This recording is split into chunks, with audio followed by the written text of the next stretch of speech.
તે શ્રી આત્મસિદ્ધિ શાસ્ત્રમાં આપણે 6 શંકા 6 સમાધાન મતાર્થી આત્માર્થીના લક્ષણ પીઠિકા વગેરે વગેરે પૂરું કરતા યથાશક્તિ વિચાર કરતા 118 ગાથા સુધી પ્રયત્ન કર્યો. આજે 119મી ગાથાથી પ્રયત્ન કરીએ. Excuse me. શિષ્ય બોધ બીજ પ્રાપ્તિ કથન. 6 શંકા અને 6 શંકાનું સમાધાન થઈ જતાં શિષ્યનો ઉલ્લાસ ઉમંગ કંઈક ઉછળી જ પડે છે, કંઈક જુદો જ છે. એટલે તે બોધ બીજ પ્રાપ્તિ પછીનો જે ઉપકાર વેદે છે તે સૂચવે છે. તે જ્ઞાન થયા બાદનો છે. એટલે જ્ઞાનદાતા અનન્ય શરણના આશ્રયદાતા એવા પરમ કૃપાળુ દેવ પ્રત્યે અપૂર્વ ભક્તિ પ્રગટે છે. અને તે અપૂર્વ ભાવના ભાષણ પછી અપૂર્વ ભક્તિ હોય એમાં નવાઈ નથી. અને તે અપૂર્વ ભક્તિ વશાત ગાઈ ઉઠે છે, ઝૂમી ઉઠે છે અને ઉપકાર વેદન છે તે આપણે યથાશક્તિ વિચારીએ. કેવી રીતે કહે છે તો કે ધીમે ધીમે કહે છે. શરૂઆત ધીમી છે કે સદગુરુના ઉપદેશથી આવ્યું અપૂર્વ ભાન, નિજપદ નિજમાં હી લયું, દૂર થયું અજ્ઞાન. શિષ્યને સદગુરુના ઉપદેશથી અપૂર્વ એટલે પૂર્વે કોઈ દિવસ નહીં આવેલું એવું ભાન આવ્યું અને તેને પોતાનું સ્વરૂપ, પોતાને વિશે યથાતથ્ય ભાસ્યું અને દેહાત્મ બુદ્ધિરૂપ અજ્ઞાન દૂર થયું. પહેલી જ ગાથા આ પ્રમાણે મૂકી દીધી છે, જે આભાર વશ છે, ઉપકાર વશ છે. અને પહેલી ગાથામાં શું આવ્યું તો કે સદગુરુના ઉપદેશથી આવ્યું અપૂર્વ ભાન, નિજ પદ નિજમાં હી લયું, દૂર થયું અજ્ઞાન. હે પરમ કૃપાળુ દેવ, આપે આત્મા છે, આત્માનું અસ્તિત્વ છે એ પહેલાં પદની જ મને શ્રદ્ધા કરાવી અને મને તેનાથી શ્રદ્ધા થઈ. તે પરથી સમ્યક દર્શન ઉપર મૂકી દીધો, આત્માનો અનુભવ આપી દીધો અને મને અપૂર્વ એવું ભાન ઉત્પન્ન થઈ ગયું. અનંતકાળમાં આવો ભાવ, આવો અધ્યવસાય, આવા પરિણામ મારા કદી નહોતા. તે અપૂર્વ ભાવનું વેદન કરાવ્યું. અને શેનાથી આવ્યું તો કે અહો સત્પુરુષના વચનામૃત, મુદ્રા અને સત્સમાગમ. આપના વચનાતિશયથી, આપના વચન બળથી, આપના બોધથી, આપના ઉપદેશ વચનથી મને અપૂર્વ ભાન હવે પ્રગટ્યું છે. અને આત્મા છે એ શંકા હતી એનું જ સમાધાન કરાવ્યું. એટલે આત્માના અસ્તિત્વનું ભાન આવી ગયું છે. હું અસ્તિત્વના ભાનમાં આવ્યા પછી આ પ્રમાણે બોલું છું.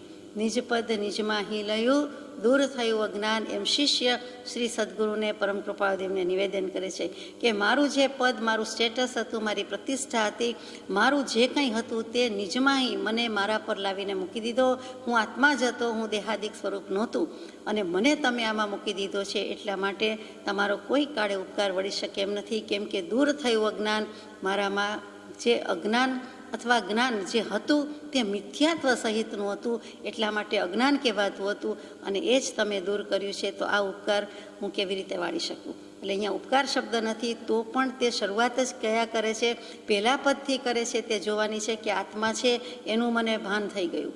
અને આત્મા છે બધા બોલતા હશે, પણ મને વાંચી લેવાથી કે નિજ મતિ છંદ કલ્પનાથી નહીં, પરંતુ સદગુરુના ઉપદેશથી, જે દેહાદિથી ભિન્ન આત્મા રે ઉપયોગી સદા અવિનાશ. એમ જાણે સદગુરુ ઉપદેશથી રે કયું જ્ઞાન તેનું નામ ખાસ.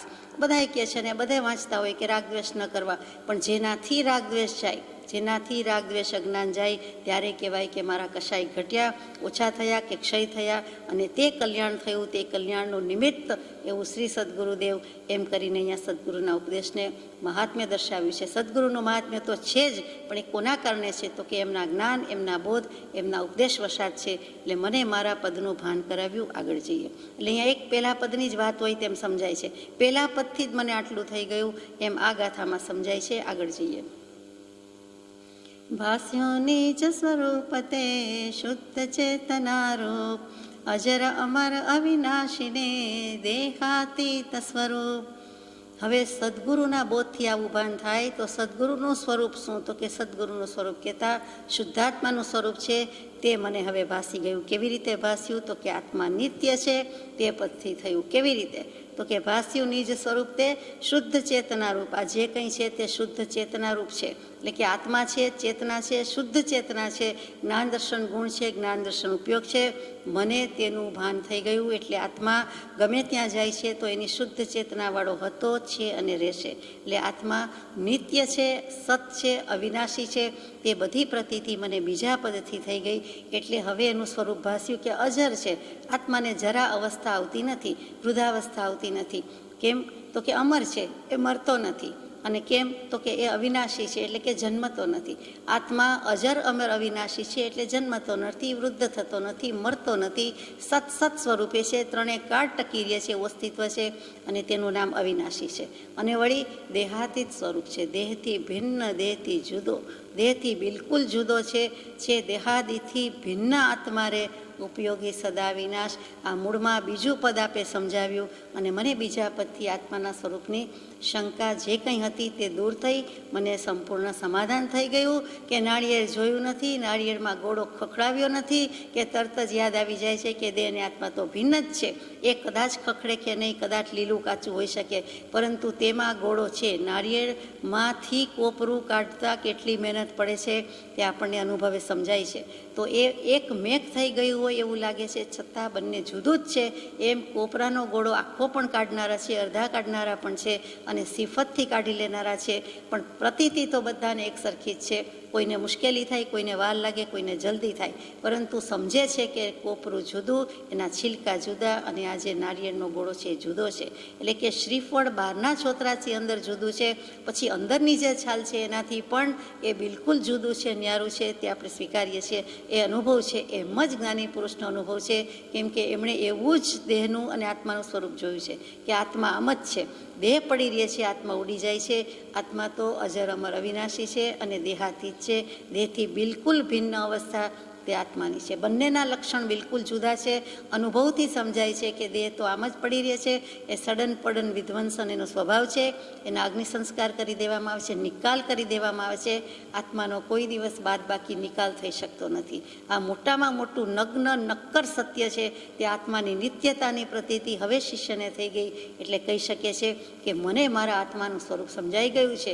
આત્મા નિત્ય છે, અસ્તિત્વ છે, અને બીજું આત્મા નિત્ય છે. બંને આવી ગયું. આગળ જઈએ.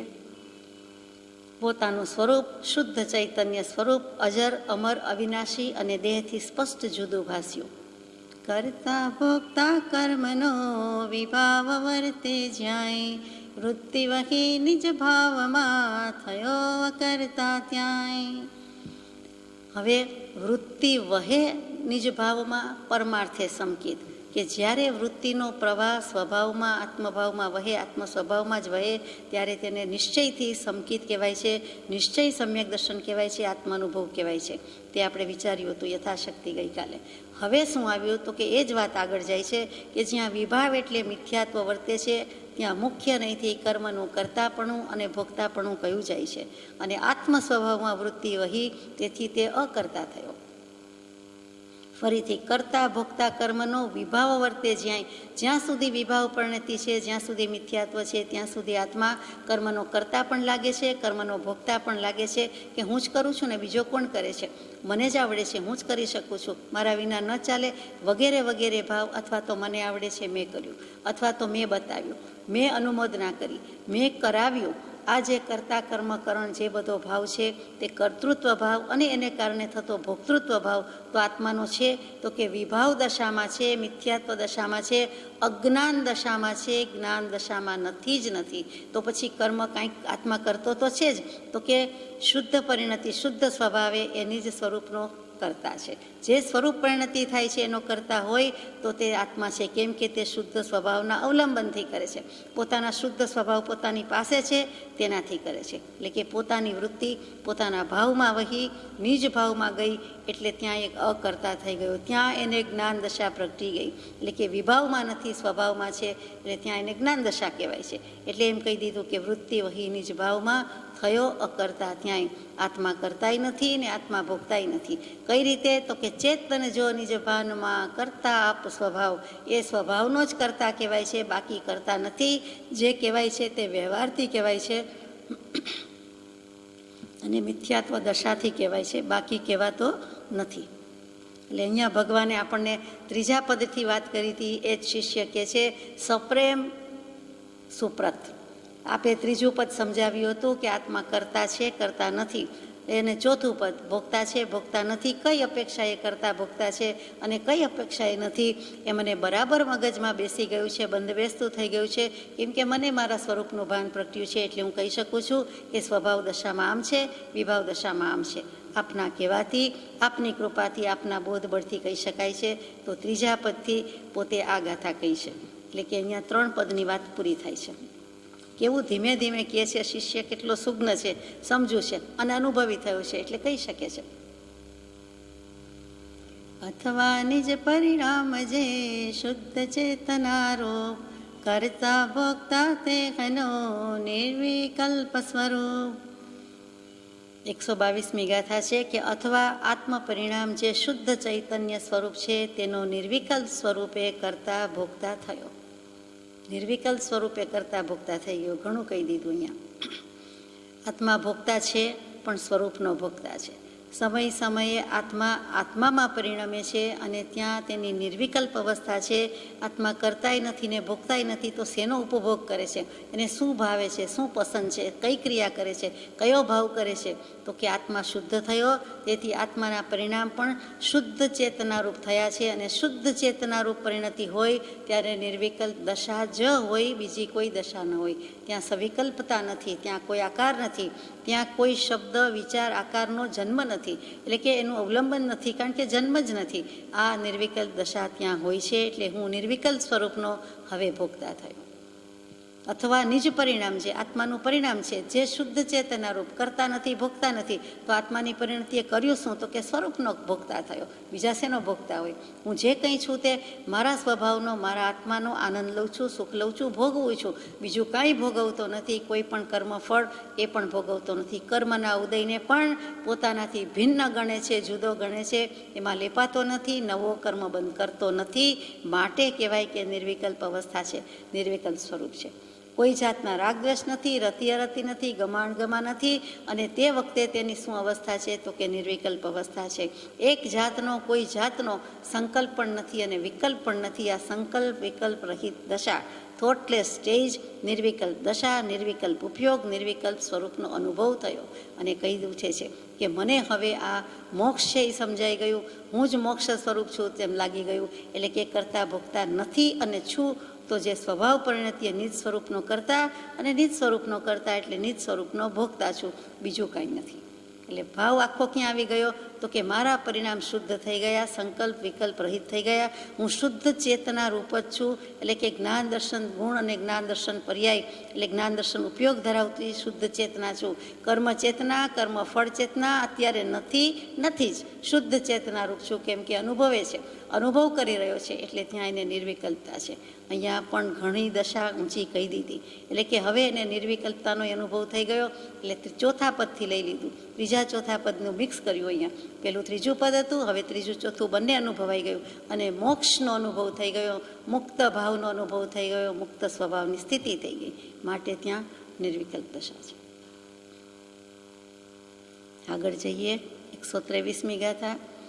મોક્ષ કયો નિજ શુદ્ધતા, તે પામે તે પંથ, સમજાવ્યો સંક્ષેપમાં સકળ માર્ગ નિરગ્રંથ.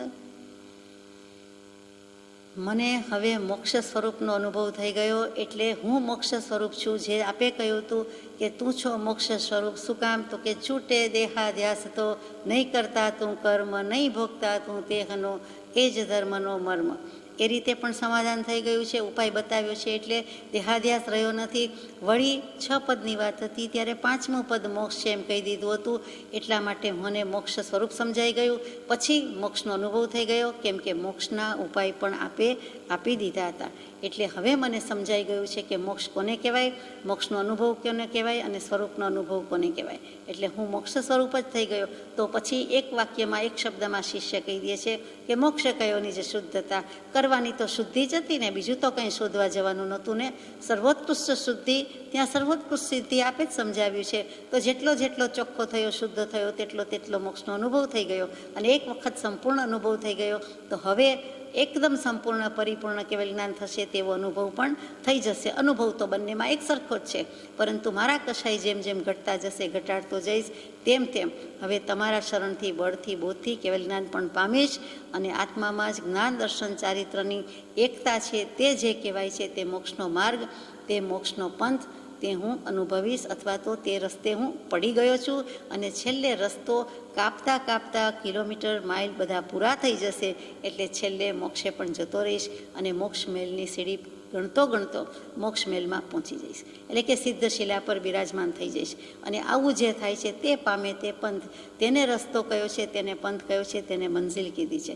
મને મંઝિલ આપી દીધી, મને ચાલતો કરી દીધો. મહાવીરે તેના સમયમાં મારો ધર્મ કેટલેક અંશે ચાલતો કર્યો એમ કહેનારો બીજો મહાવીર પરમ કૃપાળુદેવ પોતે એ કેટલી નાની વયમાં એમ લખી દીધું છે. 27મા પત્રમાં ઘણું કરીને છે.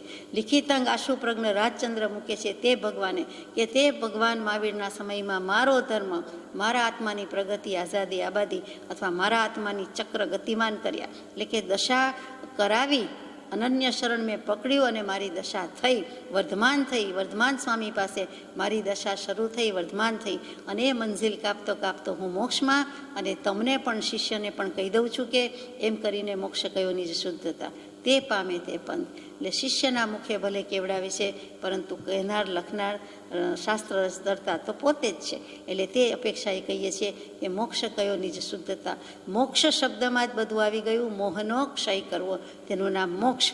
અને તે મોક્ષ તો થઈ ગયો, અને તે મોક્ષ થતો નથી પણ મોક્ષ સમજાય છે, તે પણ સમજાઈ ગયું કે હવે આત્માનું સ્વરૂપ સમજાઈ ગયું, એટલે મોક્ષનું સ્વરૂપ પણ સમજાઈ ગયું છે.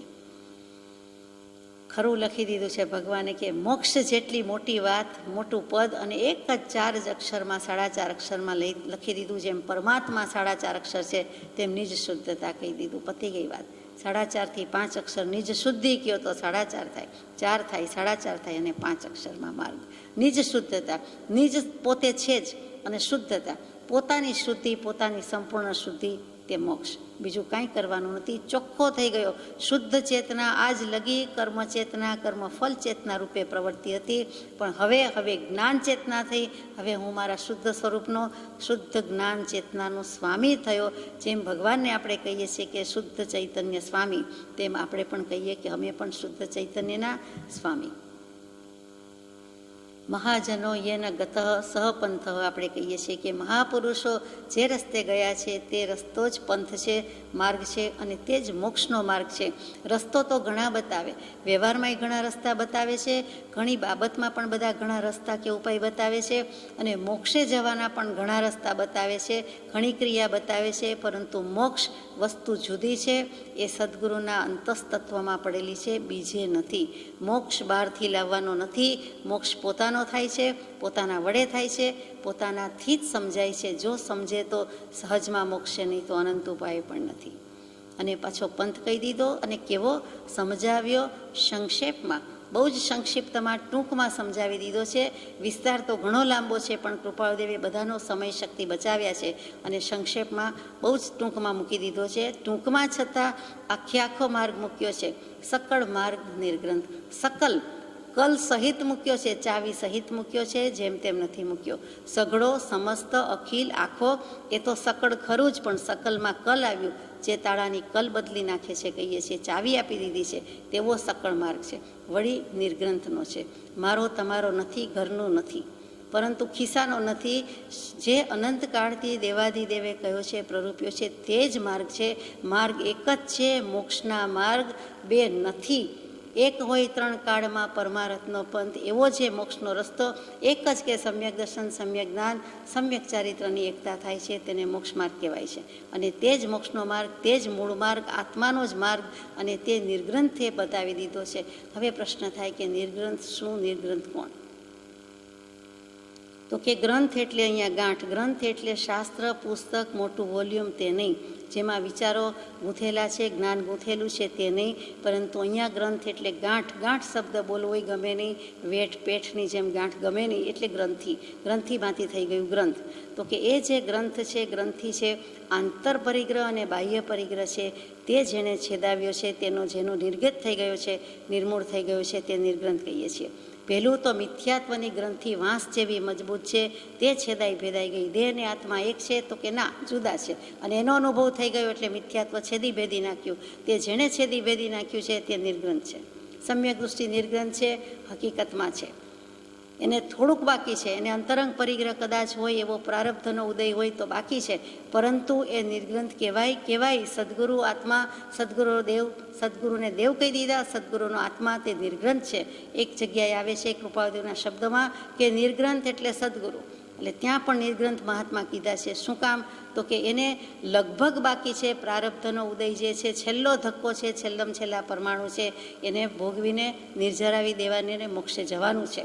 પરંતુ નિર્ગ્રંથ ચોક્કસ કહેવાય, કેમ કે શુદ્ધ સહજાત્મ સ્વરૂપની પ્રાપ્તિ છે. શાસ્ત્રોક્ત રીતે પૂછીશું તો કોઈ એમ જ કહેવાનું કે અર્યંત અને સિદ્ધ નિર્ગ્રંથ કહેવાય, અને આચાર્ય ઉપાધ્યાયને મુનિ છે તે સાધુ કહેવાય, એટલે કે ગુરુ કહેવાય. એટલે કે દેવગુરુને ધર્મમાં દેવ કોણ? તો કે અર્યંત અને સિદ્ધ. પણ નિર્ગ્રંથ કોણ? તો પાંચે પાંચને નિર્ગ્રંથ કહેવા જોઈએ, કહેવા પડે. પછી એમાં અપેક્ષા ભેદ હોય, કેમ કે પાંચેયને સહજાત્મ સ્વરૂપનો અનુભવ તો છે જ, એની પ્રાપ્તિ તો છે જ. એટલે તો એને આપણે મોક્ષ માર્ગના સાધક પુરુષાર્થી એવું કહીએ છીએ અને નમસ્કાર કરીએ છીએ નવકાર મંત્રમાં કે સહજાત્મ સ્વરૂપ પરમગુરુમાં. માટે વંદો પાંચો પરમગુરુ, પાંચે પાંચ પરમગુરુ, પાંચે પાંચ નિર્ગ્રંથ, પાંચે પાંચની વાત છે. છતાં શાસ્ત્રોમાં નિર્ગ્રંથ કોને કયા છે એ પણ આપણે વિચારીએ તો જે મોક્ષ શાસ્ત્ર, જેનું બીજું નામ તત્વાર્થ અધિગમ સૂત્ર, એના 10 અધ્યાયમાં 9મા અધ્યાયનું લગભગ છેલ્લા સૂત્રમાં આવતું હશે કે પુલાક બકુશ કુશીલ નિર્ગ્રંથ સ્નાતકાહા. એટલે કે નિર્ગ્રંથના 5 ભેદ પાડ્યા છે: પુલાક, બકુશ, કુશીલ, નિર્ગ્રંથ અને સ્નાતક. એટલે નિર્ગ્રંથ પછીનું પણ એક સ્ટેજ મૂક્યું છે, તે સ્નાતક કહ્યું છે. તો પુલાક, બકુશ, કુશીલ બધાને નિર્ગ્રંથ કયા છે? ઓછી વધતી દશા છે, તારતમ્યતા છે, ક્યાંક હજુ એમને રાગ, આસક્તિ, પર પરિચય અથવા તો આસક્ત બુદ્ધિ, રાગાદિક ભાવ કહીએ તો ચાલે, એ રહ્યો છે. પણ રાગાદિક ભાવનું પરમાણુ માત્ર પણ ન રહે ત્યારે તો અર્યંત અને સિદ્ધ કહેવાય છે. તો કે તેવી દશા થાય છે, એમાંથી જ થાય છે. પુલાક, બકુશ, કુશીલનું સ્ટેજ વટાવ્યા પછી કેટલાકને નિર્ગ્રંથપણું પ્રાપ્ત થાય છે. તો તે નિર્ગ્રંથ કહેતા ત્યાં અર્યંત કહીએ, કેવલી કહીએ, કહી શકાય. લગભગ થવું છે, એટલે કે છદ્મસ્થ વિતરાગ કહીએ છીએ, તે નિર્ગ્રંથ સુધી આવી જાય છે. એટલે કે 11મા 12મા ગુણસ્થાનક વર્તી છદ્મસ્થ વિતરાગ કહીએ છીએ, તે જે કોઈ સાધુ મુનિ છે તે બધા જ તેમાં આવી જાય છે, તેને નિર્ગ્રંથ કહી દીધા છે. તો 13મા 14મા વાલાને સહયોગી અયોગી જીનને ક્યાં મૂક્યા? તો કે તેને સ્નાતક કયા, નિર્ગ્રંથથી એક સ્ટેજ આગળનું. આપણે ગુજરાતી ભાષામાં સ્નાતક થયા એટલે કોઈ પણ બેચલર ડિગ્રી મળે તે કહીએ છીએ, કે BA થયા, BCom થયા, એટલે કે જ્યાં પણ છે ત્યાં bachelor of arts, commerce, science વગેરે વગેરે, અથવા તો એડમિનિસ્ટ્રેશન, કમ્પ્યુટર વગેરે વગેરે, જે સાયન્સ હોય તે. અને પછી માસ્ટરને આપણે MA વગેરે કહીએ છીએ, MS વગેરે કહીએ છીએ. તો આ BA અને MAનો ડિફરન્સ છે. અહીંયા નિર્ગ્રંથ અને સ્નાતકનો ડિફરન્સ છે. ત્યાં બેચલર ડિગ્રીમાં સ્નાતક છે, અહીંયા નિર્ગ્રંથ પછીની ડિગ્રી છે, કક્ષા દશા છે, તેને સ્નાતક કયા છે. અને તે પણ નિર્ગ્રંથ તો ખરા જ, નિર્ગ્રંથથી એક સ્ટેજ આગળનું છે, પરંતુ જેમ 99 કહીએ અને પછી 100 કહીએ તેવી વાત છે. એ 13મા 14મા ગુણસ્થાનક વર્તી સ્નાતકની વાત છે. પ્રભુશ્રીજી પરમ કૃપાળુદેવને છેલ્લે વખત મળવાનું થાય છે ત્યારે, એટલે કે કૃપાળુદેવનું નિર્વાણ રાજકોટ ક્ષેત્રમાં થાય છે તે પહેલાં જે સુરેન્દ્રનગર વઢવાણ કેમ્પ અને ત્યાંથી અમદાવાદ, એટલે અમદાવાદથી વિદાય લે છે ત્યારે અમદાવાદમાં પ્રભુશ્રીજી પણ છે, બીજા પણ ઘણા મળ્યા છે. અને ત્યારે જે કૃપાળુદેવે કહી દીધું હતું કે અમારા મને વિતરાગમાં ભેદ ગણશો નહીં વગેરે વગેરે કેટલોક બોધ આપ્યો હતો. તેમાં પ્રભુશ્રીજીને એક વાક્ય વધારે કહ્યું હતું, ખીજાયા હતા અને કહ્યું કે શું અમારી પાછળ પડ્યા છો, હવે શું છે તમારે? સ્નાન સૂતક કરીને ચાલ્યા જાઓ, દાડો પવાડો કરીને ચાલ્યા જાઓ, બધું બાળી ઝાડીને ચાલ્યા જાઓ. તે શું હતું? આશીર્વાદ હતો. તે પાત્રતા જોઈ હતી પ્રભુશ્રીજીને, ઉપાદાન તૈયાર હતું, હવે ફરી મળવાના નથી એમ કહ્યું ન કહ્યું, પરંતુ એમાં આવી ગયું કે આ છેલ્લી શિખામણ દઈ દીધી કે બધું બાળી ઝાડીને ચાલ્યા જાઓ, દાડો પવાડો કરીને ચાલ્યા જાઓ. તે શું છે? તો કે પવાડો એટલે પરાક્રમ, શૌર્ય ગીત. તો કે એ ગાવાનું છે, મરસિયા ગાવાના નથી. વીરના સંતાન છો, 2 મહાવીરના સંતાન છો, અને હવે શું નાખી દેવા જેવી વાત છે કે નિરાશ થવાની વાત છે. એટલે હવે બધું જ બાળી જાળી નાખો, કશાયની કાલીમાં બાળી જાળી નાખો, કંઈ અંશ પણ રહેવો ન જોઈએ. અને સ્નાન સૂતક કરીને ચાલ્યા જવો, વિષય કશાયનું નાય નાખો, મૂકી દો અહીંયા. હવે શું છે? પાછળ પડ્યા છો અને હવે આટલું કરીને ચાલ્યા જાઓ.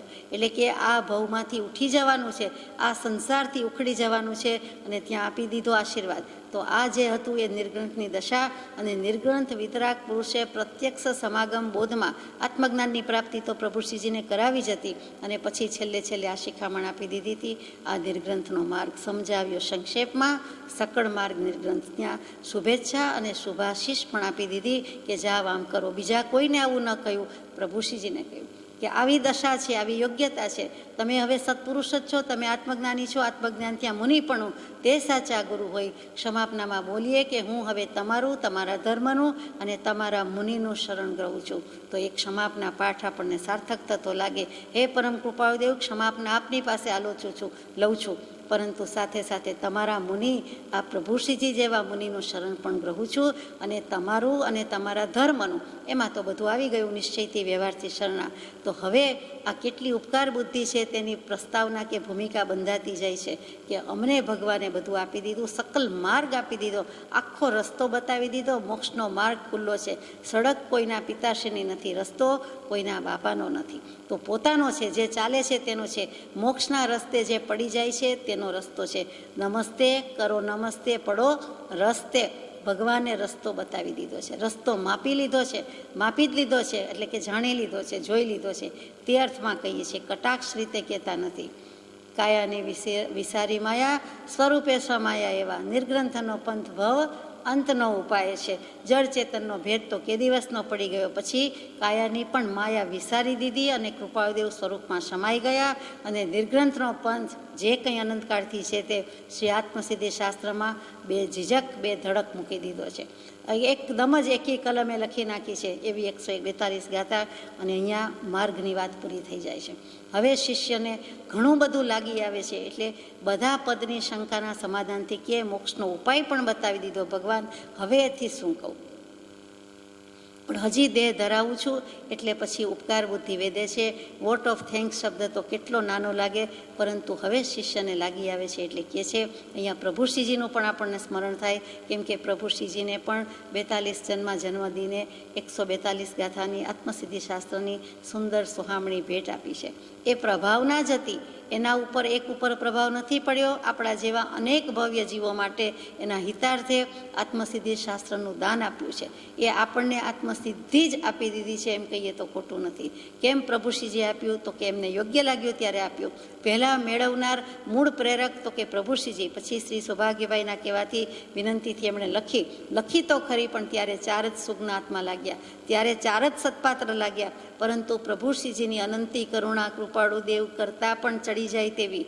કેમ તો કે બધાની એક સરખી જ કરુણા હોય. આ તો આપણાથી ભાવ ભક્તિથી બોલી જવાય કે સત્પુરુષો છે, સનાતન સંપ્રદાયના સત્પુરુષો છે, એટલે એમણે આત્મસિદ્ધિજીને વહેતી કરી, અને પછી બ્રહ્મચારીજીનો પણ એટલો જ ઉપકાર. તો અહીંયા શિષ્ય હવે આ સદગુરુનો ઉપકાર વેદે છે. અહો અહો શ્રી સદગુરુ કરુણા સિંધુ અપાર, આપા મર પર પ્રભુ કર્યો અહો અહો ઉપકાર.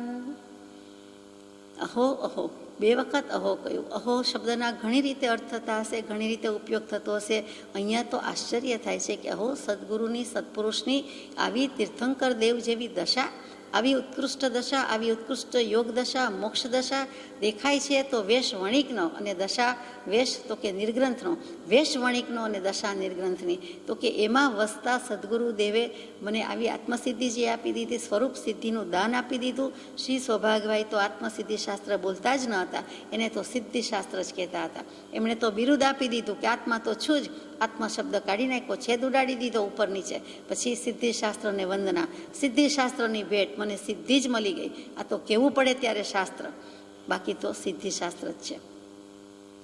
તો કે આશ્ચર્યની પ્રતિમા રૂપ એવા સત્પુરુષની દશા, અટપટી દશામાં વર્તા એવા સત્પુરુષ, અને તેમણે મને આવું ભાન કરાવી દીધું, આવું જ્ઞાન કરાવી દીધું. આ તો કોઈ અજબ ગજબની વાત થઈ ગઈ છે. કૃપાળુદેવ તો કોઈ અજબ ગજબનો પુરુષ છે. પ્રભુશ્રીજી કહે કે એ તો કોઈ અદ્ભુત પુરુષ હતો, કંઈક અજબ ગજબ થઈ ગયું છે. બીજો કોઈ શબ્દ ન સૂજે, એટલે જેમ આશ્ચર્ય કહીએ તેમ અજબ ગજબની વાત થઈ ગઈ. આજ તો અજબ થઈ ગયો, ગજબ થઈ ગયું. શું અજબ ને ગજબ 2 શબ્દ સમજવા જેવા.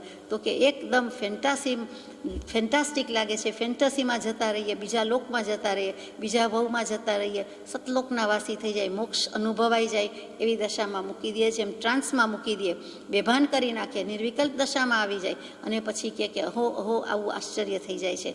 આટલા બધા આશ્ચર્ય અને બહુમાનપણાથી કહી દે છે, જેમ ઉપનિષદકાર પણ કહી દે છે, અહો જ્ઞાનમ જ્ઞાનમ અહો અહો જ્ઞાનમ અહો ગુરુ અહો શાસ્ત્રમ અહો શાસ્ત્રમ શાસ્ત્રમ અહો શાસ્ત્રમ અહો. એમ આપણને પણ થઈ જાય કે શું ગુરુની વાત કરું, શું દેવની વાત કરું, શું શાસ્ત્રની વાત કરું, શું જ્ઞાનની વાત કરું. આ અહો છે, અમને પણ એમાં મૂકી દે તેવી આશ્ચર્યકારક દશા છે. એટલે સદગુરુની પણ આશ્ચર્યકારક દશા, અને શિષ્ય પણ દેવ થઈ જાય છે. શિષ્ય દેવો ભવ, આચાર્ય દેવો ભવ, શિષ્ય દેવો ભવ. એને પણ એમ થઈ જાય છે હું પણ હવે ભાનમાં આવી ગયો, મને ભાનમાં લાવી દીધો, હું મારી રીતે મારાથી આવી શકું એમ ન હતો, પરંતુ પરમ કૃપાળુ દેવે આશ્ચર્યકારક રીતે આ ઉપકાર કરીને ચાલ્યા ગયા, અથવા એ વખતે તો તેમની સમક્ષ જ છે એમ કરીને કહે છે કે પ્રભુ તમે મારો હાથ ઝાલ્યો, તમે મારી બાંય ગ્રહી અને તમે મને મારું જ શરણ પકડાવ્યું છે. આજ સુધી આત્મભ્રાંતિથી અનંતકાળથી પીડાતો હતો. ક્ષણે ક્ષણે ભયંકર ભાવમરણ રૂપી રોગમાં હું સપડાતો હતો. મૃત્યુશૈયા ઉપર બેઠેલો સૂતેલો હતો. ક્ષણે ક્ષણે ભયંકર ભાવમરણ એટલે મૃત્યુશૈયા જ થઈ કે બીજું કંઈ. એમાં આપ જેવા સુજાણ વૈદ્ય મળ્યા, આપ જેવા ડૉક્ટર મળ્યા, આત્માના ડૉક્ટર મળ્યા અને મને આરોગ્ય સંપન્ન કર્યું. ત્રણેય કાળ ચિરકાળ ટકી રહે, શાશ્વત કાળ માટે ટકી રહે નિરોગી અવસ્થા, એવું આરોગ્ય, રોગરહિત એવી અવસ્થા મને આપી દીધી. બોધ બીજ આપી દીધું. ભગવાન હું આપનો શું ઉપકાર માનું, હું કેટલો ઉપકાર ગાઉં. મારામાં ઉપકાર ગાવાની કોઈ શક્તિ નથી. હું પરઘેર ભીખ માગતો હતો, હું પર પૂતગલની વેઠ કરતો હતો, પર પૂતગલની એઠી જૂઠી એઠ ખાતો હતો અને પરમાં જ પડ્યો હતો. આ એવો વેઠિયો અને એવો પોઠિયો પારકી વેઠ કરનારો હતો. એમાંથી તમે મને આત્મસંપત્તિનો, અઢળક લક્ષ્મીનો ભોગતા કર્યો, સ્વરૂપનો ભોગતા કર્યો, મને મારું જ ખાવા જમવા આપ્યું. તો હે સદગુરુદેવ, હું આપનો કોઈ રીતે ઉપકાર વાળી શકું તેમ નથી. અહીંયા સદગુરુ પ્રત્યે શિષ્યની લાગણી અથવા તો ભાવ, ભક્તિ જેને કહેવાય, ઉત્તરોત્તર વધતી જાય છે. મને મારી આત્મસંપત્તિનો સ્વામી બનાવ્યો, મને મારા ઘેર પહોંચાડ્યો. હું સ્વગૃહે નિજ ગૃહે કૂદી આવ્યો નહોતો, સ્વભાવમાં આવ્યો નહોતો. હમ તો કબહુ ન નિજ ઘર આયે, પરંતુ હવે તો કે અમે તો હવે અમારા ઘરમાં રહેવાના. અમે સ્વગૃહનો લક્ષ્ય કરાવી દીધો અને ફરીથી કહેવાય જાય છે કે અઢળક આત્મધન છે એ મારી પ્રત્યે ઢળી ગયું. આપ્યું સૌને તે અક્ષરધામ રે, એમ સ્વામિનારાયણ સંપ્રદાયમાં એક સુંદર પ્રસંગ આવે છે, જેને કૃપાળુદેવે શરૂઆતના પત્રોમાં ઘણું કરીને 239માં ટાઇટલમાં મૂક્યું છે. આજે આપણને પણ એ જ કહેવાનું મન થઈ જાય કે હે ભગવાન, તમે તો બધાને અક્ષરધામ, સતલોક, મોક્ષ આપી દીધો, સિદ્ધ શિલા પર બિરાજમાન કરવાનું કરી દીધું અને મને મારા સ્વરૂપનો ભોગતા બનાવી દીધો. દિશા વિનાનો ચારે ચાર ગતિમાં ભવ પરિભ્રમણ કરતો હતો, ભવાટવીમાં ભમતો હતો.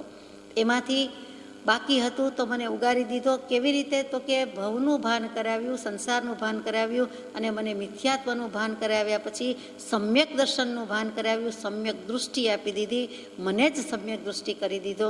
એ પણ આપનો ઉપકાર જેવો ન કર તેવો છે. અને આ ભવે આ મહામૂલા મોંઘા માનવ દેહમાં જો આપને સમ્યક દૃષ્ટિપણે હું નહીં ઓળખું તો મારા જેવો પણ કોઈ મૂર્ખ શિરોમણી નથી. કૃપાળુદેવે પોતે મૂક્યું છે કે સર્વજ્ઞનું સ્વરૂપ, સતદેવનું સ્વરૂપ કે સદગુરુનું સ્વરૂપ પણ સમ્યક દૃષ્ટિપણે ઓળખાશે ત્યારે કામ થશે, નહીં તો નહીં થાય. ભવસાગરમાં ડૂબતા જીવને તરતી નૌકા પર ચડાવનાર આપના જેવા કાબેલ કેપ્ટનને હું શું કહું. એ તો જ્યારે ભવસાગર ખરેખર સમુદ્રમાં હલેસા મારતા હોય અને સહેલ કરતા હોય અને નીકળ્યા હોય અને કેપ્ટન છે ને બધું થઈ રહેશે એવી બાંહેધરી હોય ત્યારે જ આપણે બેસતા હોઈએ તો જ એમાં પર્યટન કરીએ. અને એ સફર જ્યારે નિર્વિઘ્ને પૂરી થાય ત્યારે એમ થાય કે આ કેપ્ટને પહોંચાડ્યા ખરા. ગમે ત્યારે વચ્ચે ખરાબ આવતા હોય, મોજા આવતા હોય, હિલોડા લેતા હોય સાગરના મોજા, અને તોફાન ગમે તેવા થાય, ઝંઝાવાત સામે ટકી જાય અને છેલ્લે પાર ઉતરી જાય ત્યારે જે કાબેલ કેપ્ટનનો ઉપકાર વેદાય તેનાથી તો અનંત ગણો ઉપકાર શિષ્યને સદગુરુ પ્રત્યે વેદાય છે કે મને તમે ઉગાર્યો છે આ ભવસાગરમાંથી. હું તો ડૂબકાત ખાતો હતો, બુડી જ જતો હતો, તમે મને તાર્યો એટલે તારું મહાતારું છો, પરમ તારું, પરમ સજ્જન વગેરે દેવવંદનમાં આપણે અંજલિ આપવાનો પ્રયાસ કરીએ છીએ. બીજું તો શું કરી શકીએ? તો કે છેલ્લે કહી દઈએ કે ભવ દાવાનળમાં બળતો હતો, જળી જતો હતો, જલી જતો હતો, ત્યારે શીતલ અમૃતની ધારા વર્ષાવી શેની? તો કે વરસાવ્યું અમૃત પંચમ કાળમાં. આ અવની ઉપર આત્મસિદ્ધિ શાસ્ત્ર રૂપી અમૃત આપ્યું. બીજા અનેક પત્ર રૂપી બોધ તો આપ્યો જ છે. આ અમૃતની વર્ષા આવા કાળમાં 56યાનો દુષ્કાળ પડે ત્યારે આવું અમૃત આપે પીરસ્યું છે. તો આપને પણ હું કેટલા નમન કરું, જેટલા કરું તેટલા થોડા છે. મિથ્યાત્વમાંથી સમ્યક્ત્વમાં મૂકી દીધું. મિથ્યાત્વનું ભયંકર ઝેર કહેવાય, જે કોઈ કોબરાનું નહીં હોય, કોઈ સાપનું નહીં હોય, કશાહી સાપનું નહીં હોય, એવું તાલપૂટ કાળકૂટ વિષ તે જાણે મિથ્યાત્વનું ક્ષણે ક્ષણે મરતો જતો હતો, એમાંથી મને તમે ઉગારી દીધો અને અમૃત પીરસ્યું. તો હું મિથ્યાત્વનું ઝેર ઉતારનાર આપને હું શું વિશેષણ આપું, હું શી રીતે ભાવ વ્યક્ત કરું? પણ મને બચાવી લીધો છે, મને ઉગારી લીધો છે. કોઈક દિવસ જિંદગીભરની મુસાફરીમાં કોઈક વાર ટ્રેનમાં જતા હોય અને પાણી વિના મરતા હોય, વોટર જગ કુંજાપ તૂટી ફૂટી ગયા હોય કે પાણી ઢોળાઈ ગયું હોય કે આપણે લઈને ન નીકળ્યા હોઈએ, એવા સમયમાં જે 1-2 ઘૂંટડા પાણીની કિંમત હોય, જે મહાત્મ્ય હોય, અને કોઈક નાની બાળકી કે કોઈ કન્યા કે બેન કે કોઈ આપણને માટલામાંથી પાણી પીવડાવે અને એ જે ઠંડક વેદાય કે આ ન મળ્યું હોત તો ચોક્કસ દેહ છૂટી જાત અથવા તો ડિહાઇડ્રેશન થાત અને ઘણી બધી રીતે રોગી થઈ જાત. એની બદલે આ પાણીના ગ્લાસે કે 2 ઘૂંટડા પાણીએ જાણે જીવન બચાવ્યું. ભલે આયુષ્ય કર્મનો ઉદય હોય, પરંતુ એ પ્રમાણે થાય છે, પરંતુ તેનો ઉપકાર આપણે જિંદગીભર ભૂલી શકતા નથી કે તે દિવસે તે મુસાફરીમાં અહીંથી અહીં જતા હતા અને એક છોકરીએ પાણી પીવડાવ્યું અથવા તો આ કોઈક માટલાના પાણીએ મારી તરસ બુજાવી હતી, તો આપણને એનો ઉપકાર રહ્યા કરે છે. કોઈકના 5-25 હજાર રૂપિયા કે ડોલરનો આપણને ઉપકાર વેદાતો હોય, કોઈક નાની મોટી બાબતના માર્ગદર્શનનો ઉપકાર વેદાતો હોય, તો જ્યારે સદગુરુદેવ આપણી અનંતકાળની ભૂલ, દોષ, પ્રાયશ્ચિત, અપરાધ બધાનું જાણે કે ખતમ કરી નાખીએ, ક્ષય કરી નાખીએ, ત્યારે આપણને એમના પ્રત્યે કેવી બુદ્ધિ હોય એ સમજાય છે. શિષ્યને કેટલું લાગી આવે છે કે સદગુરુ પ્રત્યે હું ઉપકાર ગાઈ શકું તેમ જ નથી, પરંતુ પ્રયત્ન કરું છું અથવા તો કંઈક કહે છે, બોલે છે. સદગુરુનું વચન સાંભળતા બોધથી જો સમ્યક દર્શન થયું તો એ સદગુરુનું સ્વરૂપ કેવું હશે, જેના બોધ વચન આવા શીતળ છે. આ વાત ચાલે છે તે બધી વચનની, બોધની, ઉપદેશની ચાલે છે. પાસે બેસાડીને શીખવાડ્યું એવું તો વાત નથી. આત્મસિદ્ધિ શાસ્ત્રનું સર્જન થઈ ગયું અને આપણે અત્યારે પ્રત્યક્ષપણે નહીં પણ પરોક્ષપણે કરતા હોઈએ છીએ ગાન તાન. તો તે વખતે જો એમના વચનમાં આટલું દૈવત કવચ છે તો એના પોતાનામાં કેવું સ્વરૂપ હશે, પોતાનું સ્વરૂપ કેવું હશે? તો કે અદ્ભુત અદ્ભુત અદ્ભુત આશ્ચર્યકારક. અહો અહો કરુણાના અપાર સમુદ્ર સ્વરૂપ આત્મલક્ષીએ યુક્ત, આત્મલક્ષ્મીએ યુક્ત સદગુરુ આપ પ્રભુએ આ પામર જીવ પર આશ્ચર્યકારક એવો ઉપકાર કર્યો. મારામાં તો કોઈ હતું જ નહીં ઠેકાણું, મારામાં તો કંઈ હતું નહીં. અનંત દોષનું ભાજન પામર કીધો છે એટલે કાંઈ ઠેકાણું જ નહોતું. પામરને વચ્ચેથી મ કાઢી નાખીને એક જ શબ્દ ખાલી વચ્ચે આડો આવતો હતો, એ કાઢીને મને પાર ઉતાર્યો, મને પાર કરી દીધો. ઇસ પાર સે ઉસ પાર. તો પછી મારે સંસારથી મોક્ષમાં લઈ ગયા. તો હું હવે વધારે શું કહું? આપની જ શક્તિ, આપનું જ બળ, આપની જ કૃપા, આપની પુષ્ટિ માર્ગમાં જે કહે છે તે આપનો અનુગ્રહ. તમે જ મને પોષણ આપ્યું, તમે જ મને સંસ્કાર સિંચ્યા અને જે કંઈ છો તે તમે ને તમે છો. બીજું કોઈ મારો હાથ ચાલે એમ નહોતું, બીજા કોઈથી કાંઈ થઈ શકે એવું નહોતું, પરંતુ આપે જ મને આ કર્યું છે. એટલા માટે અહો અહો 2 વખત 3 વખત આવતું હશે કે મારાથી બીજો કોઈ શબ્દ નીકળતો જ નથી. એટલે આશ્ચર્યની અને અદ્ભુતતાની અવધિ છે. આપના પ્રત્યેના બહુમાનપણાની પણ હદ આવી ગઈ છે. એટલે માત્ર આશ્ચર્યકારક ચિહ્ન કહીને અટકી જાઉં છું. ફૂલ સ્ટોપ છે જ નહીં, આશ્ચર્યકારક ચિહ્ન છે. ફૂલ સ્ટોપ, પૂર્ણ વિરામ, પીરિયડ. વાત પૂરી થઈ ગઈ. અહીંયા વાત પૂરી થતી નથી. મને એટલું આશ્ચર્ય વેદાય છે, હું હજી આગળ કહું છું. ટૂંકમાં, નહીં રાગને વળી દ્વેષનો લવલેશ આત્મ પ્રદેશમાં, પરમાત્મા સમજો ધર્મમૂર્તિ દેહધારી વેશમાં. કળિકાળમાં ભવરોગ હરવા વૈદ્યમાનું આખરો, પ્રભુતુલ્યમાશય તત્વજ્ઞાની રાજચંદ્રમયા કરો. પ્રભુતુલ્યમાશય તત્વજ્ઞાની રાજચંદ્રમયા કરો. આ પદ પૂજ્ય શ્રી અંબાલાલભાઈએ રચેલું છે. અને અંબાલાલભાઈ એકમાત્ર આત્મા એવા હતા કે જેણે આત્મસિદ્ધિજીની ગંગાનું અવતરણ નજરે નિહાળ્યું હતું. એટલે એને પણ જાણે ગુરુને અંજલિ આપતા હોય તેમ એવા રાગથી, એવા ભાવથી આપણે વિચાર કરીએ છીએ. તો હવે બીજી ગાથા પર જઈએ. એમને આગળ શું કહેવાનું છે? અંબાલાલભાઈ તો ત્યારે જોઈ રહ્યા છે કે શું ગુરુ લખે છે, શું શિષ્ય લખે છે, ભાન નથી. પરંતુ આત્મસિદ્ધિજીની કોપી કરવાનું, પ્રત કરવાનું સદભાગ્ય પણ તેમને જ મળ્યું કે તમે 4 કોપી કરજો અને પ્રભુશ્રીજીને મોકલવાની છે. માણેકલાલભાઈ ગેલાભાઈ ઝવેરી એટલે માકુભાઈને મોકલવાની છે, સૌભાગભાઈને મોકલવાની છે, અને 1 કોપી આપ રાખજો.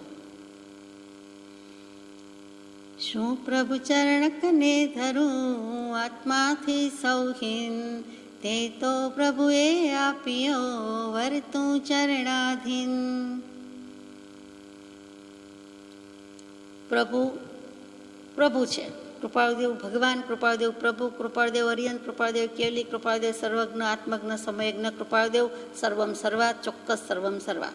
બધું તેને તે, એક અંશ પણ બાકી ના, કાંઈ અંશ બાકી નહીં. તો એ પ્રભુ અને હું અભેદભાવે જો વેદાતું હોય તો હું શું ચરણ આગળ મૂકું? આપણે આરતીમાં ગાઈએ છીએ કે સદગુરુ સેવ્ય ભેદ સ્વભાવે પ્રભાવે, બધું તો કંઈ ખોટું ગાઈએ છીએ. તો હે પ્રભુ, અમસ્તુય તમે તો કાંઈ લેતા નથી, લેવાના નથી. હું આપને શું ભેટ આપું? હું આપનું શું કરી શકું, શું કહી શકું, શું દઈ શકું? સદગુરુ તો પરમ નિષ્કામ છે. કૃપાદેવે પોતે જ મૂક્યું છે તે વાંચીએ છીએ. એક નિષ્કામ કરુણાથી માત્ર ઉપદેશના દાતા છે, પણ શિષ્ય ધર્મે શિષ્યે આ વચન કહ્યું છે એ તો ઉપદેશના બોધિ સમાધિના દાતા જ છે. એમને કાંઈ કોઈ પાસેથી ક્યારેય જોઈતું નથી. કોઈ પણ જીવને કાંઈ જોતું ન હોય 3 કાળમાં અને 3 લોકમાં, ત્યારે જ એવી નિસ્પૃહતામાંથી છેલ્લે સમ્યક દર્શન થાય છે. એને કાંઈ પણ અપેક્ષા હોય, ઈચ્છા હોય, ભાવ હોય, ત્યાં સુધી સમ્યક દર્શન પણ થતું નથી. તો આવા ભગવાનને વળી આપણે શું આપી શકીએ? એને કાંઈ જોઈતું જ ન હોય, સંપૂર્ણ સર્વથા નિસ્પૃહ છો. પરંતુ શિષ્યને ધર્મ લાગે છે કે મારો શિષ્ય ધર્મ છે એટલે મારે કંઈક કહેવું જોઈએ, અથવા તો મારાથી કહેવાઈ જાય છે. હું પ્રભુના ચરણ આગળ શું ધરું? શું પ્રભુ ચરણ કને, કને એટલે પાસે. જે જગતમાં જે પદાર્થ છે તે સૌ આત્માની અપેક્ષાએ નિર્મૂલ્ય જેવા છે. અમૂલ્યના 2 અર્થ થઈ જાય, મૂલ્ય વિનાનું બંને રીતે. અહીંયા નિર્મૂલ્ય લખ્યું, કૃપાળદેવ પણ એક શબ્દ કેવો યોજે છે. અહીંયા અમૂલ્ય નહીં લખ્યું કે જગતમાં જે કોઈ વસ્તુઓ છે તે આત્માની અપેક્ષાએ નિર્મૂલ્ય જેવા છે, એની કોઈ કિંમત નથી, મૂલ્ય વિનાના છે. પણ કઈ અપેક્ષાએ? તો કે આત્માની અપેક્ષાએ. આત્મા પાસે તો બધું જ હીન અને હીન છે, ઓછું, અધૂરું, ઉતરતું જ છે, અપૂર્ણ છે. અને જે આત્મા સંપૂર્ણ છે તે તો જેણે આપ્યો તેના ચરણ સમીપે હું બીજું શું ધરું? હું આત્મા છું અને મને આત્માનું શરણ પકડાવ્યું, મને મારા આત્માનું ભાન કરાવ્યું, મને મારા આત્માનું જ્ઞાન કરાવ્યું. તો હવે એવું હું એમને બીજું શું આપી શકું? મારી પાસે પણ હવે આત્મા સિવાય કાંઈ નથી. આત્માથી સૌહીન અને આત્માથી બધું જ ઓછું જ છે, ઉતરતું જ છે, અપ્રિય જ છે. એક તત્વ માત્ર ઉપાદેય આત્મા જ છે અને એ જ પ્રિય હોય, બીજું હોઈ શકે નહીં. એટલે મારે કંઈ આપવા જેવું છે નહીં, છતાં મારે કંઈક આપવું છે. તો કે તે તો પ્રભુએ આપ્યો. જુઓ, અહીંયા પ્રશ્ન થાય કે ભગવાને આપણને આત્મા કેવી રીતે આપ્યો કહેવાય? આત્મા તો છે જ, આત્મા તો અનુત્પન્ન છે. તો કેવી રીતે આપ્યો? તો કે આત્મા ગમે તેટલો અનુત્પન્ન હોય, પણ હું આત્મા છું એનું ભાન કે સ્વરૂપનું ભાન કોણે કરાવ્યું? ખબર ક્યાં પડતી હતી કે મને મારું જ શરણ છે, વ્યવહારથી આ 4 શરણા છે, નિશ્ચયથી મારું શરણું છે. તો આત્માનો ગુરુ કોણ થયા? તો કે આત્માનો ગુરુ પણ નિશ્ચયથી પોતે જ છે. વ્યવહાર સે હે દેવજીન, નીચે સે હે આપ, એહી બચન સે સમજ લે જીન પ્રવચન કી છાપ. પરંતુ ભગવાન તમે મને શીખવાડ્યું, તમે સમજાવ્યું કે આ વસ્તુ આમ છે. એટલા માટે દેહને આત્મામાં મને વિવેક કરાવી દીધો છે, શરણો પકડાવી દીધો છે. એટલે હવે હું આપના ચરણમાં જ શાશ્વત સમય માટે રહીશ. અને એ કહે છે કે તું તારા 2 પગ પર ઊભો છે, તું તારી આત્મનિર્ભરતા ઉપર છો. એટલે હવે તું પણ સ્વતંત્ર છો, દરેક દ્રવ્ય સ્વતંત્ર છે, તારા ગુણ અને પર્યાય પણ સ્વતંત્ર છે, મારા ગુણ અને પર્યાય પણ સ્વતંત્ર છે. તો હવે તો આ ઉભાય હરખા, આપણે 2 સરખા, એ ટાઈપનું લાગે છે. તો પણ હજી શિષ્યને થાય છે કે હું પણ દેહધારી છું, દેહ ધરાવું છું, પણ મને આત્માનું ભાન કરાવી દીધું છે. તો ઉપચારથી હું શું કરું? તો કે ઉપચારથી પણ હું કાંઈ જ કરવાને સમર્થ નથી. એકમાત્ર સમર્થતા હોય તો કે 3 વ્યક્તિનો ઉપકાર કોઈ કાળે વાળી ન શકાય, એ શાસ્ત્રોક્ત માન્યતા છે, એટલે કે મત છે, અભિપ્રાય છે. કે પછી હિન્દુ શાસ્ત્ર હોય કે ઇતર શાસ્ત્ર હોય, જૈન દર્શન હોય, બધા શાસ્ત્રોમાં એક એવા જે છે કે એક સદગુરુ તત્વનો ઉપકાર કદી વળી શકે એમ નથી, એક માવિત્રનો ઉપકાર કદી વળી શકે એમ નથી. અહીંયા બંને વસ્તુ લાગુ પડે છે કે સદગુરુ એ જ માવિત્ર અને માવિત્ર કહેતા એ જ સદગુરુ છે. તો 2 વસ્તુ ભેગી થઈ તો હું એનો ઉપકાર કઈ રીતે વાળી શકું? અને એક રીતે કદાચ વળે કે હું પણ આત્મકલ્યાણ કરું, આત્માને પામું, આપના જેવો જ થાવું, ભગવત સ્વરૂપની જ પ્રાપ્તિ કરું, ભગવાન થઈને રહું, પ્રભુ થઈને રહું, સદગુરુ સત્પુરુષ થઈને રહું, એટલે કે આત્માને પામીને રહું, તો પછી મેં ઉપકારનો બદલો વાળ્યો કહેવાય, આપને ખુશ કર્યા કહેવાય, આપને પ્રસન્ન પડે તેવું કર્યા કહેવાય, કે કપટ રહિત થઈ આત્મઅર્પણા એટલે મારું પણ પૂજન કહેવાય, સાચું પૂજન કહેવાય, અને આપનું પણ પૂજન કહેવાય, એટલે કે હું પણ પામી જઉં તો, એટલે કે હું પામ્યો તો કે એક પ્રભુના ચરણને આધીન વર્તું એટલું માત્ર ઉપચારથી કરવાને હું સમર્થ છું, એટલા માટે ચરણ એટલે આજ્ઞા. હવે હું આપની આજ્ઞામાં રહું તો બધું જ વસૂલ, બધું જ સાર્થક છે. જ્ઞાન થયું છે એ કઈ રીતે થયું છે? તો કે જ્ઞાન થયું છે માની લઈશ તો હું અભિમાનમાં પડી જઈશ, અહંકાર વર્તશે, પરંતુ હું કંઈ જ જાણતો નથી એમ રાખીશ તો પછી મારું જ્ઞાન આગળ જશે, દશા વધશે અને મારા આત્મગુણ પ્રગટશે. એટલે ફરીથી શિષ્ય હવે પામી ગયો એટલે હવે મને આવડી ગયું ને જાણી લીધું એમ નથી.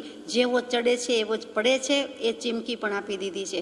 એમ નહીં, હું તો છેક સુધી કેવલ જ્ઞાન થતાં સુધી આપની આજ્ઞામાં રહીશ. એટલે કે તે તો પ્રભુએ આપ્યો, આત્મા આપી દીધો, એટલે ગરજ સરી કે વૈદ વેરી એવું નથી. વર્તું ચરણાધીન, હું આપની ચરણમાં એટલે આપની આજ્ઞાને અધીન થઈને રહીશ. જે કંઈ હશે તે આપની આજ્ઞાથી કરીશ. એમ પણ શિષ્ય અહીંયા કહી દે છે.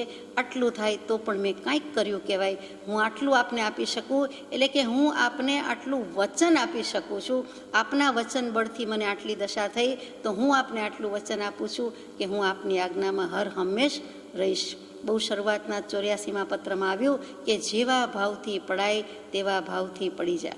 એક વખત નિર્ધાર થઈ ગયો કે આ સદગુરુ, આ આત્માને દેનારા, આત્માનું ભાન પકડાવનારા કે હાથ ઝાલનારા છે, તો તેના માટે બધું જ કરી છૂટવાની, અથવા તો જે ભાવથી, ઉત્કૃષ્ટ ભાવથી પડ્યા હોય તે જ ભાવથી આપણે પડ્યા રહીએ. એ જ પ્રભુ પાસે માગીએ છીએ કે કૃપાળુદેવનું શરણું ભવો ભવ હજો. આદે હાદે આજથી વર્તો પ્રભુ આધીન, દાસ દાસ હું દાસ છું, દેહ પ્રભુનો દિન.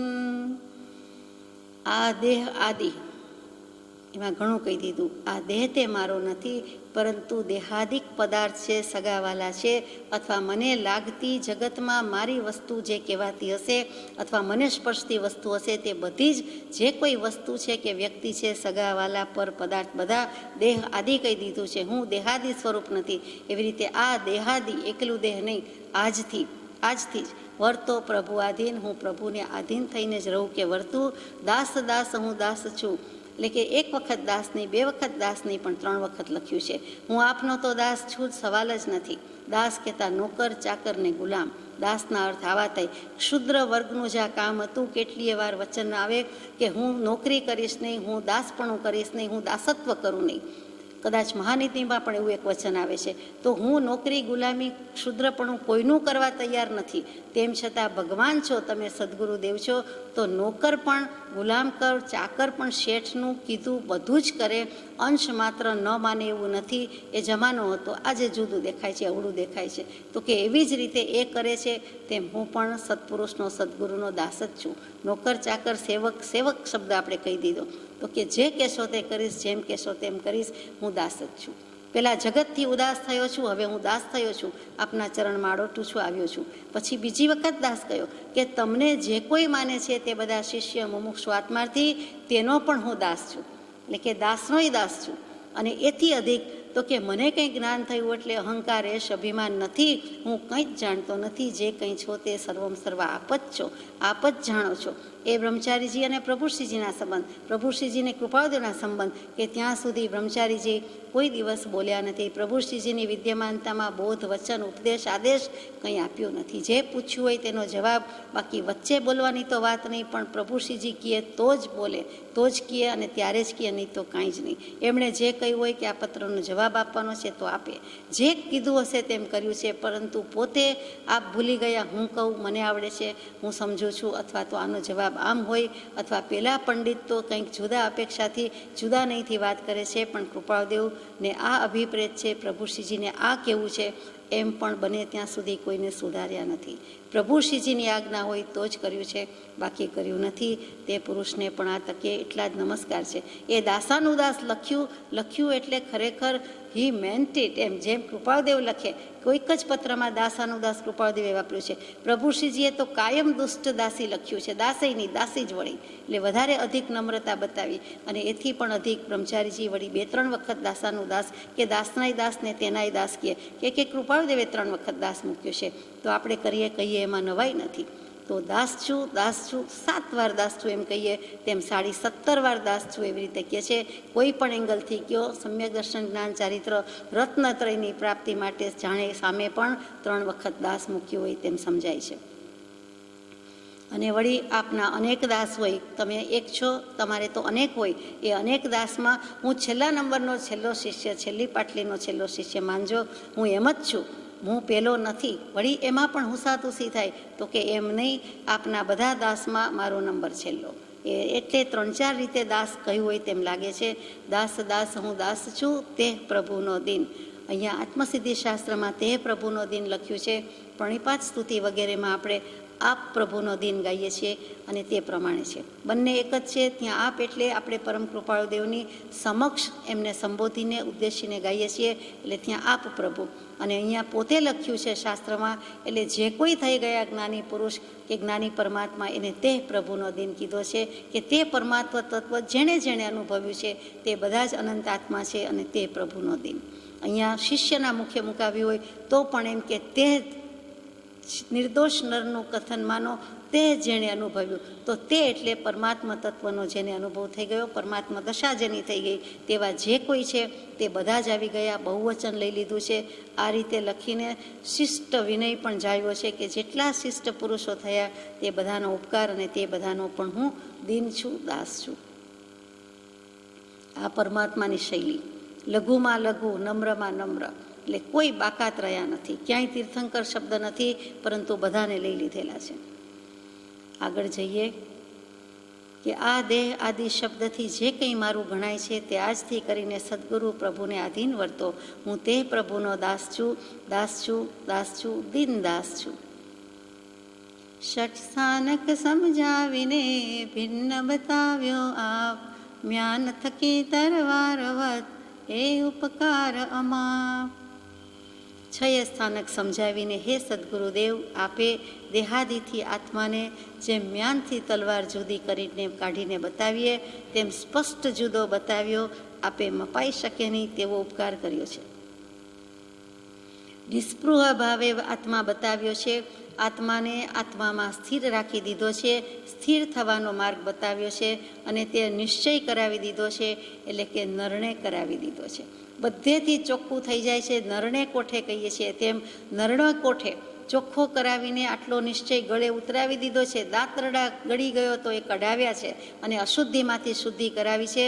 અને શુદ્ધ થયા પછી હવે સ્થિર રહેવાનો કહી દીધો માર્ગ એ પણ આપી દીધો અને નિશ્ચય કરાવી દીધો છે. કેવી રીતે? તો કે ષટ સ્થાનક સમજાવીને. 6 સ્થાન. આત્મા છે, આત્મા નિત્ય છે, આત્મા કરતા છે, આત્મા ભોગતા છે, મોક્ષ છે, મોક્ષનો ઉપાય છે. આ તમે 6 પદ 6 સ્થાનક જેમાં સમ્યક દર્શન રહે છે એ મને બતાવી દીધું અને સમજાવી દીધું અને નિશ્ચય કરાવી દીધો. બોલ આવડી ગયું, પાકું પાકું.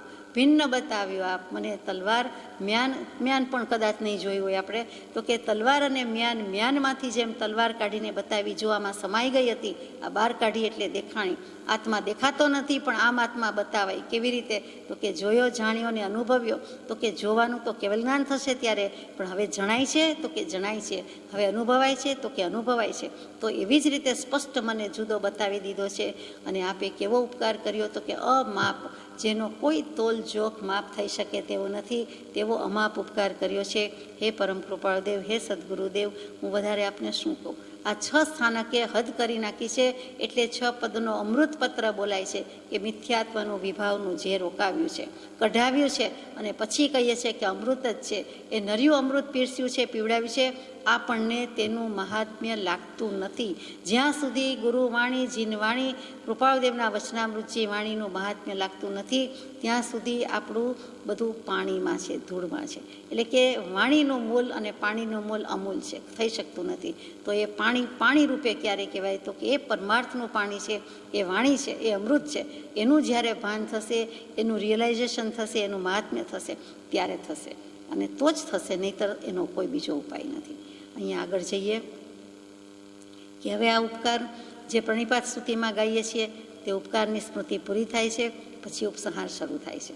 એટલે કે શિષ્ય ઘણો જ બધો ભાવ વિભોર થઈ ગયો છે અને પછી શિષ્યને હવે કૃપાળુદેવ પાછું છેલ્લી શિખામણ દેતા હોય તેમ અથવા તો સમાપન કરતા હોય તેમ ઉપસંહારમાં આખી આત્મસિદ્ધિ શાસ્ત્રનો સાર મૂકી દે છે. સમસ્ત શાસ્ત્રોનો 14 પૂર્વનો સાર મૂકી દે છે. શાસ્ત્રોક્ત રીતે શાસ્ત્ર લખાય, વિધિપૂર્વક થાય. એટલે અહીંયા પણ જે પીઠિકા હતી, મતાર્થીના લક્ષણ, આત્માર્થીના લક્ષણ, 6 શંકા, 6 સમાધાન, બોધબીજ પ્રાપ્તિ કથન અને છેલ્લે બાકી રહ્યું તે ઉપસંહાર, કન્ક્લુઝન. આપણે કન્ક્લુડિંગ નોટ્સ શું છે તે વિચારીએ. દર્શન શટ સમાય છે આ શટ સ્થાન કમાઈ, વિચારતા વિસ્તારથી સંશય રહે ન કાંઈ. તમે 6 પદ તો મને સમજાવ્યા, પણ કેવી સિફતથી સમજાવી દીધા કે 6 દર્શનનો સાર આપી દીધો. હું 6 દર્શન ક્યાં ભણવા જાત, કેવી રીતે આવડત, કોણ સમજાવત અને સમ્યક પ્રકારે કોણ સમજાવત, પણ આપે તો મને સાંગોપાંગ સંપૂર્ણ રીતે સમ્યક પ્રકારે 6 દર્શનની વાત 6 પદમાં મૂકી દીધી છે. 6 દર્શન કયા છે? જુદી જુદી રીતે ગણવામાં આવે છે. કેટલીક વખત વેદાશ્રિત દર્શન 6 છે તેને જ 6 દર્શન ગણવામાં આવે છે. જૈન, બૌદ્ધ, સાંખ્ય અને જૈન બૌદ્ધ ચારવાક એ કોઈને એમાં લક્ષમાં લેવામાં આવતા નથી, પણ તે રીત નથી. ખરેખર 6 દર્શન શ્રી હરિભદ્ર સુરીજીએ મૂક્યા 12મી સદીમાં કે એથી પહેલાં 8મી સદીમાં. તે રીતે 6 દર્શન ગણાય છે. તો વેદાશ્રિત 6 દર્શનની વાત નથી, પણ સમસ્ત 6 દર્શનની વાત છે. જેમાં આપણે જૈન દર્શન તે મસ્તકના સ્થાને એટલે કે ઉત્તમાંગ તરીકે મૂક્યું છે, અને સાંખ્ય દર્શન અને યોગ દર્શન 2 હાથ તરીકે મૂક્યા છે. બૌદ્ધ દર્શન અને મીમાંસા દર્શન છે તે 2 પગ તરીકે મૂક્યા છે. અહીંયા મીમાંસામાં ઉત્તર મીમાંસા વેદાંત આવી જાય છે, અને ચારવાક દર્શન છે તેને માના ઉદરની જેમ કે કોઈ પણ વ્યક્તિના કુક્ષી, ઉદર, પેટ, જઠર એમાં મૂકી દીધેલું છે. એટલે કે કુક્ષીની સ્થાને તે ચારવાક દર્શન આવી ગયું. ટૂંકમાં 6 દર્શન જેમાં સમાય છે તે, અને 6 દર્શન જૈન દર્શનમાં સમાય છે. એટલે કે દર્શન શટે સમાય છે. આ 6માં બધું આવી ગયું. અને આ શટ સ્થાનકમાં તમે 6 પદની શંકા જે હતી એના સમાધાન કર્યા. ત્યારે આપણે યથાશક્તિ વિચારણા કરી હતી. તો મને તમે સાર સમજાવી દીધો. હવે મારે વિશેષ વાંચવા વિચારવાનો સમય ગાળવાનો કોઈ અર્થ જ રહેતો નથી. એટલું જ નહીં, પણ 6 પદથી મને નિશંકતા આવી ગઈ. સમ્યક દર્શનનું એક આગવું અંગ છે, પહેલું અંગ છે, અનિવાર્ય અંગ છે. હવે મને કોઈ જાતની શંકા નથી. જ્ઞાનતઃ શંકા નહીં સ્થાપ. તો મેં આપનું માન્યું કે જ્યાં શંકા ત્યાં ગણ સંતાપ. શંકા છે જ નહીં. શંકાનો કીડો ઈયળ સળવળ થયા જ કરે, પણ શંકા છે જ નહીં. નિશંકિતતા છે, નિર્ગત થઈ ગઈ છે, નિર્મૂળ થઈ ગઈ છે. એટલે આ 6 પદથી મને નિશંકિતતા છે, કેમ કે સમ્યક દર્શન છે. દર્શન શટે સમાય છે. 6 દર્શન એમાં સમાઈ ગયા વિચારતા વિસ્તારથી. હજી તને બહુ વિસ્તાર રૂચિ જીવ હોય તો તું વિસ્તારથી વાંચજે, વિચારજે. તને કોઈ સંશય નહીં રહે, તને લવલેશ શંકા નહીં રહે. અમારા ખોડિયામાં લવલેશ આત્મામાં રાગ દ્વેષ નથી, અને તને લવલેશ શંકા નહીં રહે. ત્યાર પછીની ગાથા છે આત્મભ્રાંતિ સમરોગ નહીં, સદગુરુ વૈદ્ય સુજાણ, ગુરુ આજ્ઞા સમપથ્ય નહીં, ઔષધ વિચાર ધ્યાન. આત્માને પોતાના સ્વરૂપનું ભાન નહીં એવો બીજો કોઈ રોગ નથી, અને સદગુરુ જેવા તેના કોઈ સાચા અથવા નિપુણ વૈદ્ય નથી, અને સદગુરુ આજ્ઞાએ ચાલવા સમાન બીજું કોઈ પથ્ય નથી, અને વિચાર તથા નિધિધ્યાસન જેવું તેનું બીજું કોઈ ઔષધ નથી. પહેલો જ શબ્દ મૂક્યો આત્મભ્રાંતિ. આત્મભ્રાંતિ જેવો કોઈ મહારોગ નથી, કુઠાર રોગ નથી, અને બીજા રોગ તો અસાધ્ય કહેવાતા હશે. કદાચ સાધ્ય થાય, દવા ઉપાય સારવાર કરતાં મટી પણ જાય, કે કર્મના ઉદય પ્રમાણે મટી જાય, પરંતુ આત્મભ્રાંતિનો રોગ તો સદગુરુ વૈદ્ય સિવાય મળતો જ નથી. એટલે આત્મભ્રાંતિ મહારોગ, મોટામાં મોટો રોગ છે. આત્મભ્રાંતિ કોને કહેવાય? તો કે ચિત્ત આત્મામાં ન રહે, બીજે ભટકે. ચિત્તની ભ્રાંતિ છે, બીજે ભટક થાય, એને સ્થિરતા જ ન રહે. એટલે મન જરાય આત્મામાં ન હોય, બીજે જ ભટક્યા કરે. એ ભ્રાંતિ છે, એ વહેમ છે, અજ્ઞાન છે, ભ્રમ છે, કાઢી નાખવાનો છે. અને ભ્રાંતિનો અર્થ શું કર્યો છે કૃપાળદેવે? તો કે વિક્ષેપ, ચંચળતા અથવા તો અસ્થિરતા. અસ્થિરતામાં આવી ગયું છતાં આપણે ચંચળતા કહી, અને એ 2નો સરવાળો તે વિક્ષેપ, અને 3નો સરવાળો તેનું નામ ભ્રાંતિ. રાગ દ્વેષમાં આપણે ચારિત્રમાં આવી ગયા, અજ્ઞાન કહીએ છીએ ત્યાં દર્શનમાં આવી ગયું, અને તે બધાના કારણે ચળ વિચળ પરિણામ થાય છે. ત્યાં આત્મામાં ભ્રાંતિ છે એમ કહેવાય છે. પરને પોતાપણે માને છે તે ભ્રાંતિ છે. એનાથી બીજો કોઈ ચડિયાતો રોગ નથી. આ એક મોટામાં મોટો રોગ છે, કેમ કે બધા દુઃખનું મૂળ પણ તે જ છે. જન્મ મરણ કરાવતું હોય, રખડાવતું હોય તો આત્મભ્રાંતિ જ મોટામાં મોટો રોગ છે. અને તેની ખબર પડતી નથી કે મને આ રોગ છે. એ રોગની ખબર પડે છે એકમાત્ર સત્સંગમાં પડે છે. બાકી હું રોગી છું, મને રોગ છે એવી ખબર પડતી નથી. અથવા તો સત્શાસ્ત્ર, આત્મસિદ્ધિ શાસ્ત્ર ગાય વાંચે અને આ ગાથા આવે તો ખબર પડે કે મને જ કીધું કે આત્મભ્રાંતિ જેવો કોઈ રોગ નથી. અને કેવી રીતે જાય છે તો કે સદગુરુ વૈદ્ય સુજાણ, ખરા અનુભવી વૈદ્ય છે, રોગ પારખે છે અને ચરી પાડવી પડે છે. બોધ એ દવા છે અને એ આજ્ઞાએ વર્તે તો ગુણ કરે છે. અહીંયા અધૂરું રહે છે સજાત્મ સ્વરૂપ પરમ ગુરુ.